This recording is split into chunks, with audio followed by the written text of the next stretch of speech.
आज के इस वीडियो में हम लोग सर्वनाम के जो शेष भाग बच गए थे उनके बारे में अध्ययन करेंगे। इससे पिछले वाले वीडियो में मैंने सर्वनाम के तीन भेद जो होते हैं, निश्चयवाचक, निजवाचक तथा पुरुषवाचक सर्वनाम, इन तीनों के बारे में मैंने वीडियो बनाया था जो आप लोगों तक मैंने पहुंचा दिया है। और उसका जो अगला शेष तीन भाग बचा हुआ था, तो मैंने सोचा कि वीडियो ज़्यादा लंबा हो जा रहा था, तो इस वजह से मैंने उसको छोटे छोटे भागों में करके आप लोगों तक पहुंचाया है। तो आज के इस वीडियो में हम लोग सर्वनाम के शेष बचे हुए तीन भागों के बारे में पढ़ेंगे। और चलिए वीडियो स्टार्ट करते हैं।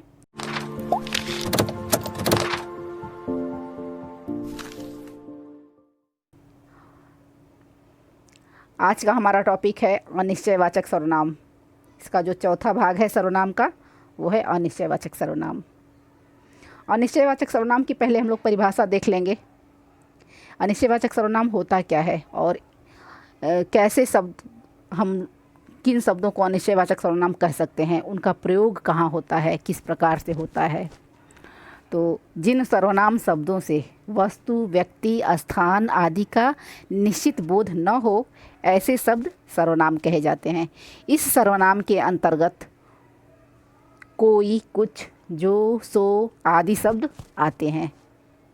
इन शब्दों द्वारा किसी विशेष व्यक्ति अथवा वस्तु का निश्चय न होकर अनिश्चितता बनी रहती है।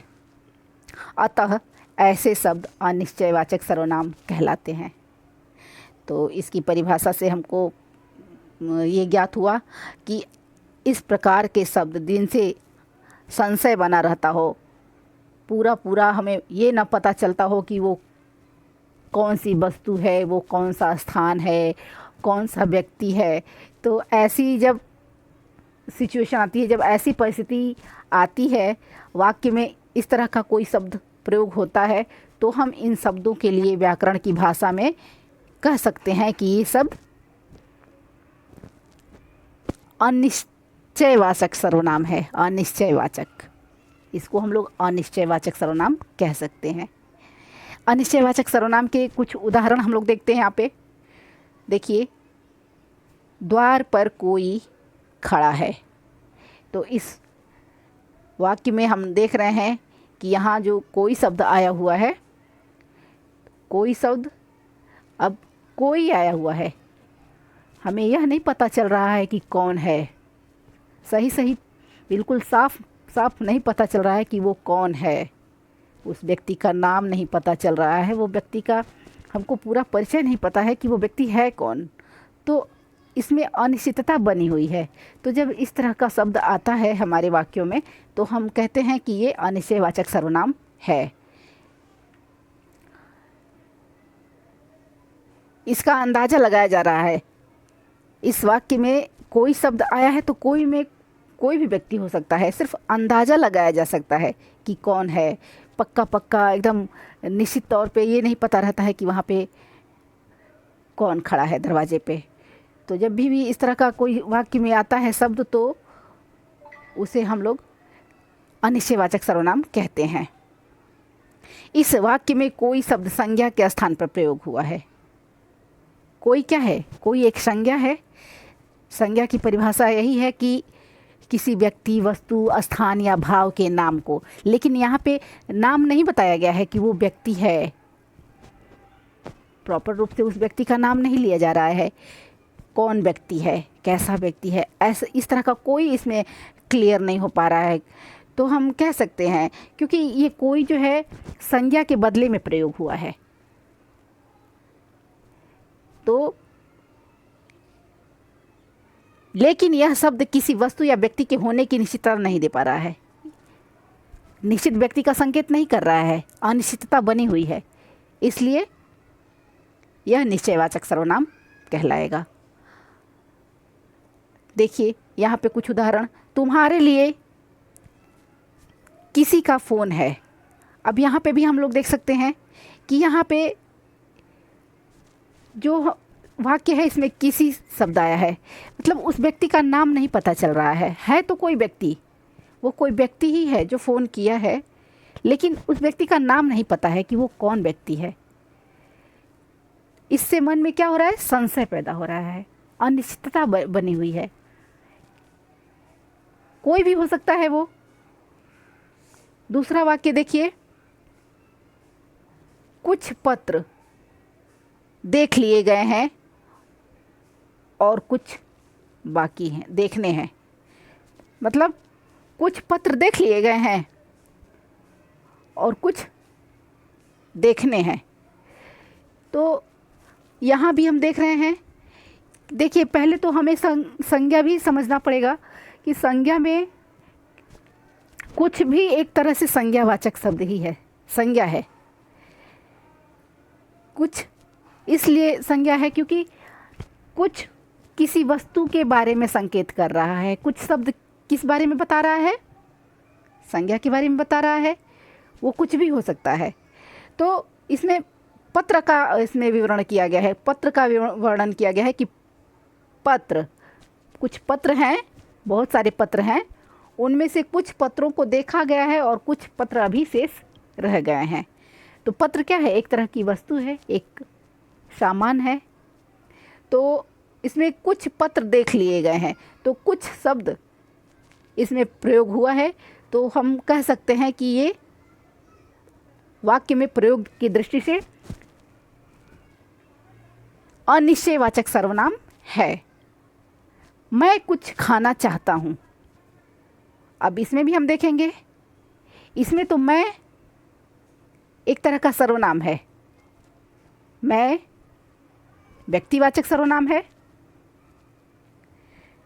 कुछ खाना चाहता हूँ, अब वो क्या खाना चाहता है व्यक्ति, ये नहीं पता है, वह बता नहीं रहा है साफ साफ कि वो फल खाना चाहता है, खाना खाना चाहता है कि क्या खाना चाहता है।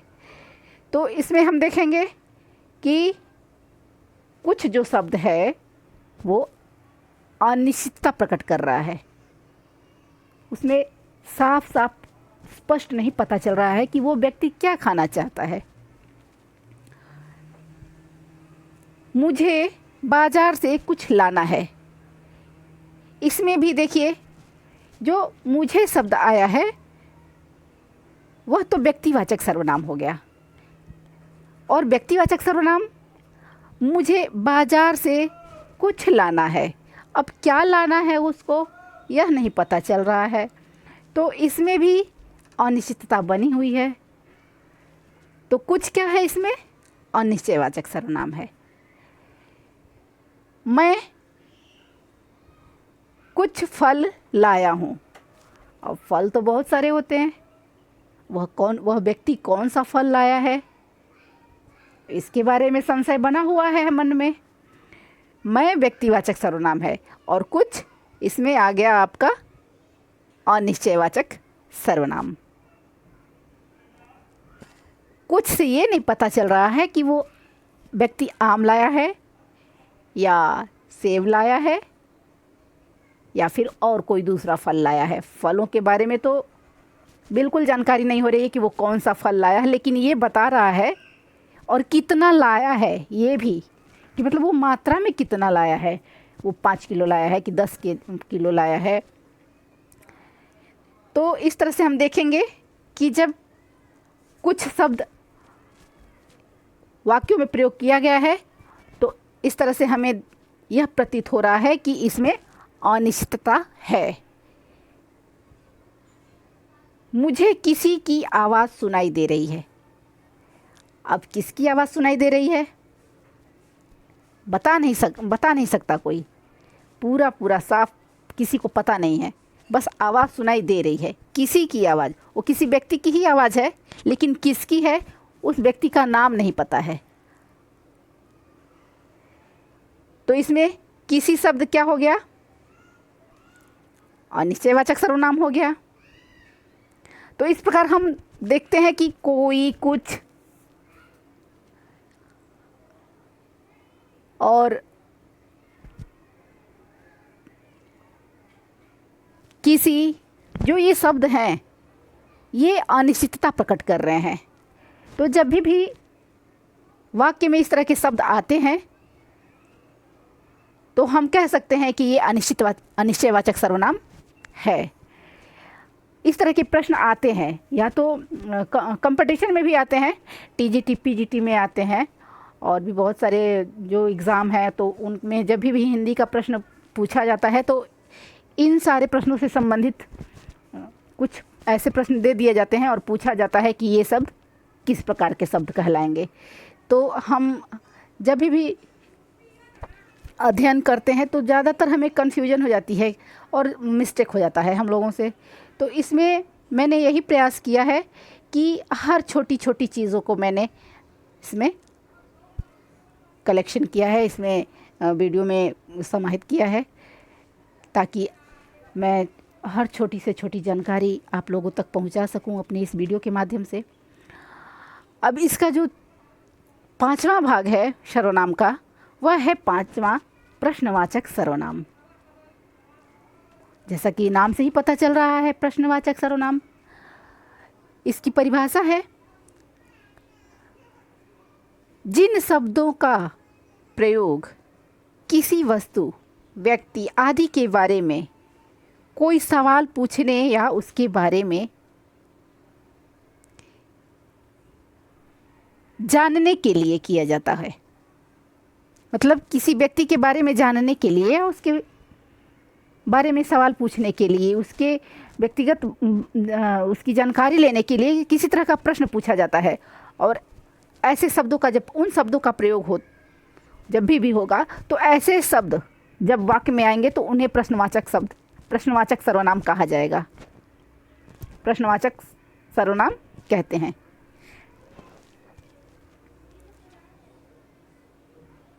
प्रश्नवाचक सर्वनाम के अंतर्गत देखते हैं कि कौन कौन से शब्द आएंगे। प्रश्नवाचक सर्वनाम के अंतर्गत कौन, क्या, कहाँ आदि शब्द आते हैं। कौन का प्रयोग सदैव सजीव वस्तु के लिए किया जाता है, वह क्या का प्रयोग सदैव निर्जीवों के लिए होता है। जैसे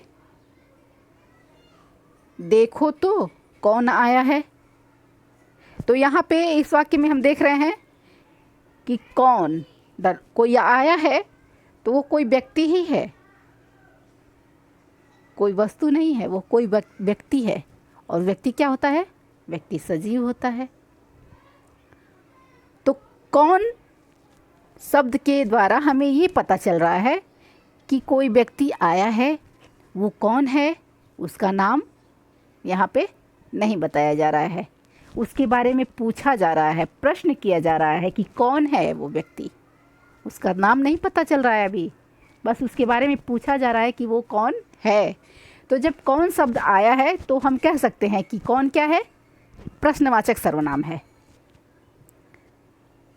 ऊपर दिए गए वाक्य में आप देख सकते हैं कि कोई आया है, लेकिन हमें यह नहीं पता चल रहा कि कौन आया है, क्योंकि हम आने वाले व्यक्ति के बारे में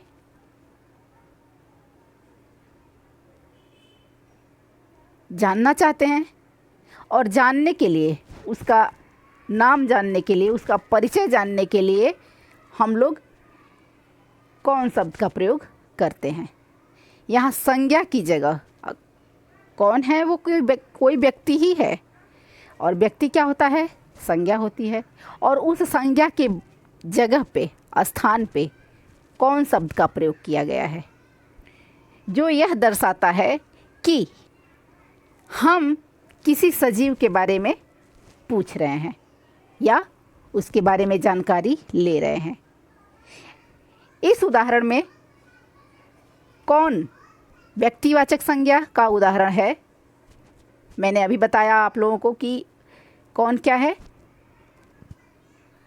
व्यक्तिवाचक है, क्योंकि वो वो कोई व्यक्ति ही है, उसका नाम नहीं पता चल रहा है अभी। और इस आधार पे हम अगर देखें तो कौन शब्द एक प्रश्नवाचक शब्द है, जिसे हिंदी व्याकरण के अंतर्गत प्रश्नवाचक सर्वनाम कहा जाता है।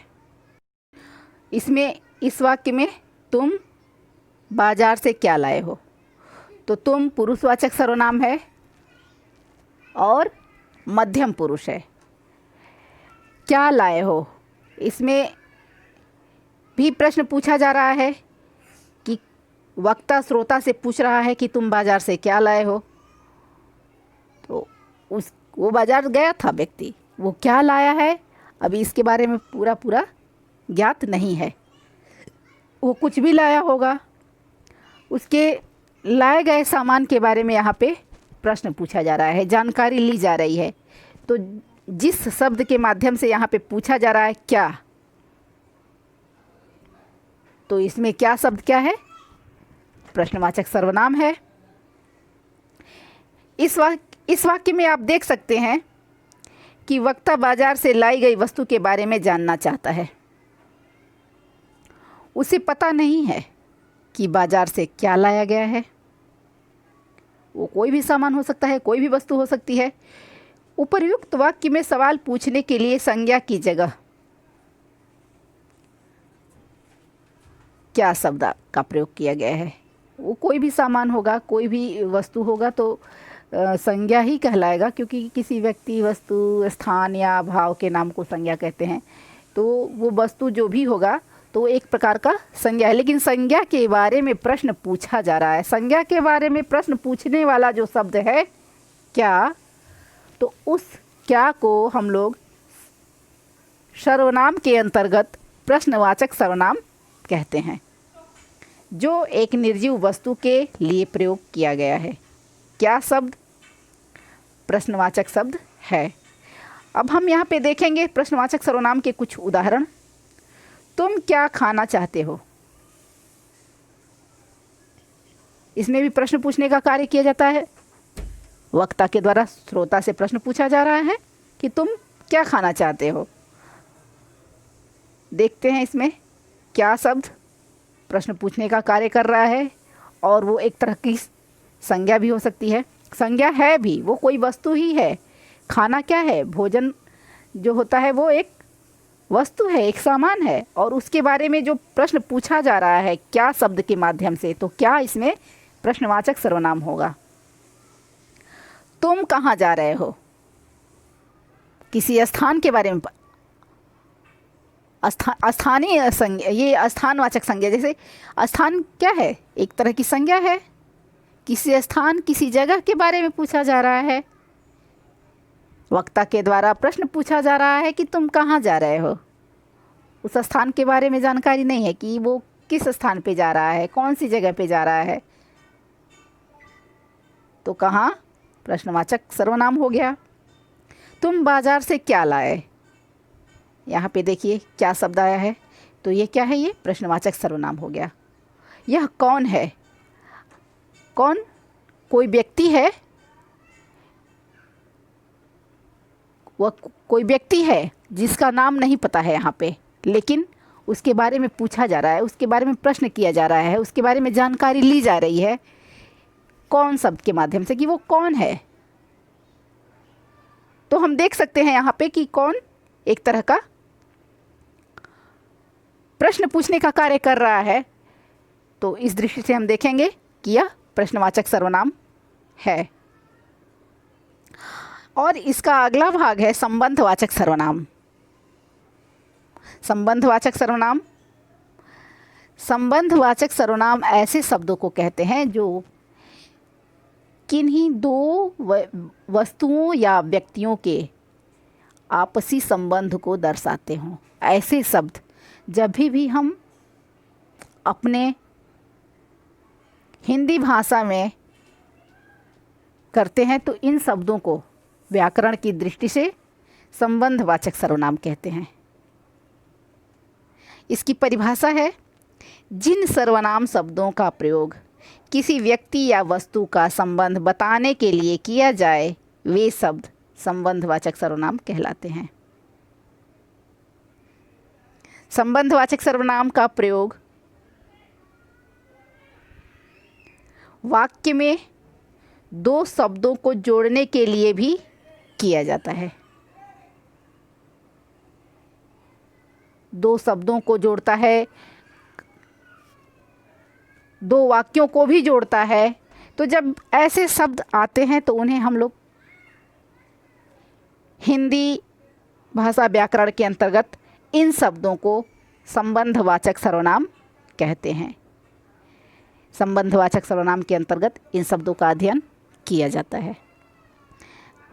संबंधवाचक सर्वनाम कई सारे होते हैं, जैसे देखते हैं, जैसे वैसे, जिसकी उसकी, जितना उतना, जो सो आदि। संबंधवाचक सर्वनाम किन्हीं वस्तु, व्यक्ति, स्थान, व्यक्ति का व्यक्ति के साथ, व्यक्ति का वस्तु के साथ, व्यक्ति का स्थान के साथ या वस्तु का स्थान के साथ जो भी संबंध स्थापित करने वाले शब्द आते हैं वाक्यों में, तो इन शब्दों को हम लोग संबंधवाचक सर्वनाम कहते हैं। इसका कुछ उदाहरण भी हम लोग यहाँ पे देख लेंगे। देखिए,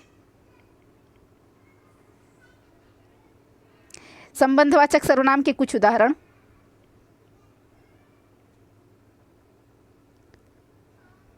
जो सोएगा सो खोएगा, जो जागेगा सो पावेगा। अब यहाँ पे सोने का और पाने का जो संबंध बता रहा है शब्द, वो शब्द है जो और सो। यानी जो सोएगा सो खोएगा।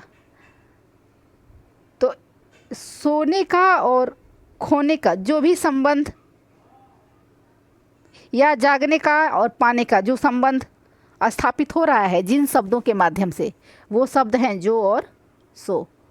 तो जिन वाक्यों में ऐसे शब्द आए तो हम कह सकते हैं कि जो और सो संबंधवाचक सर्वनाम हैं, क्योंकि ये वाक्यों में शब्दों को, वस्तु और व्यक्ति को, कार्यों को भी आपस में जोड़ने का कार्य कर रहे हैं। उपर्युक्त वाक्य के द्वारा सोएगा और खोएगा, इन दोनों का संबंध बताया जा रहा है जो और सो के माध्यम से। तो इसलिए जो और सो संबंधवाचक सर्वनाम हो गए। जो बच्चे परिश्रम करते हैं वो सफल होते हैं। अब इसमें परिश्रम का और सफल होने का, दो कार्यों का इसमें संबंध, आपस में संबंध स्थापित किया जा रहा है। किसके माध्यम से? जो और वो शब्द के माध्यम से। तो जो और वो क्या है? संबंधवाचक सर्वनाम हो गया। जो बच्चे परिश्रम करते हैं, यानी बच्चे परिश्रम करेंगे, जो बच्चे परिश्रम करेंगे वो निश्चित तौर पे सफल होंगे। तो इसमें जो और वो, ये बच्चों के परिश्रम और उनके सफलता के बीच संबंध स्थापित कर रहे हैं इस वाक्य में। तो जब संबंध स्थापित कर रहे हैं तो इन शब्दों को हम लोग कह सकते हैं कि ये संबंधवाचक सर्वनाम हैं। संबंधवाचक सर्वनाम की तरह ये शब्द कार्य कर रहे हैं। इस वाक्य में जो वो शब्द का प्रयोग करके परिश्रम और सफलता में संबंध बताने की कोशिश की जा रही है, जैसा कि मैंने अभी बताया आप लोगों को।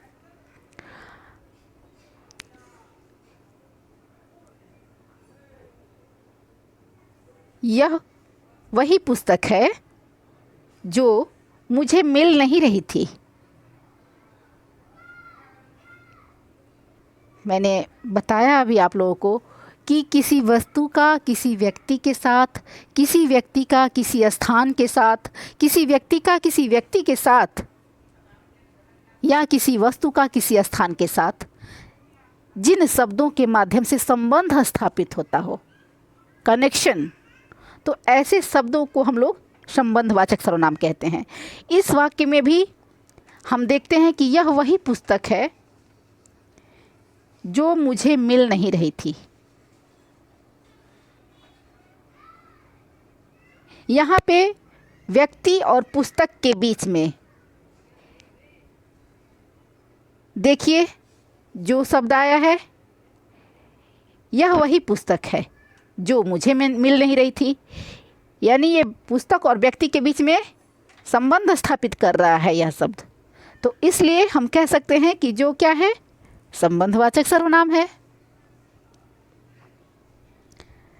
तो इस प्रकार हम लोगों ने देखा इसमें कि इन शब्दों के माध्यम से हम लोग मतलब सर्वनाम के जितने भी भाग होते हैं, तो आज की वीडियो में अनिश्चयवाचक, प्रश्नवाचक और संबंधवाचक, इनके बारे में हम लोगों ने विस्तार से अध्ययन किया। अगर आप लोगों को मेरा आज का ये वीडियो अच्छा लगा हो तो आप लोग इसको लाइक करना और शेयर करना मत भूलिएगा, और सब्सक्राइब भी करिएगा, बेल आइकन को प्रेस करना मत भूलिएगा। धन्यवाद।